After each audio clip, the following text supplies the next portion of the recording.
Before activation, download DJI Mimo from the App Store.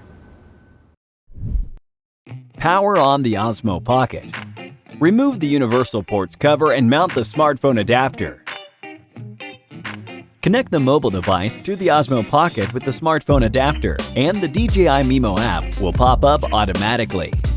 If your device is not activated, the app will automatically enter the activation screen.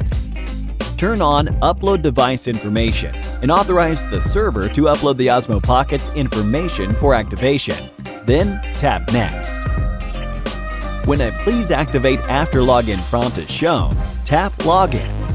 You can register an account or log in with your DJI account.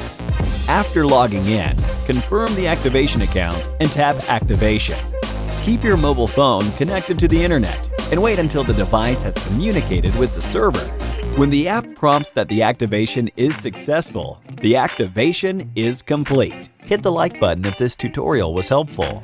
If you need any support with your DJI Gear, feel free to contact us via Facebook Messenger by following the link in the description. Thank you for watching.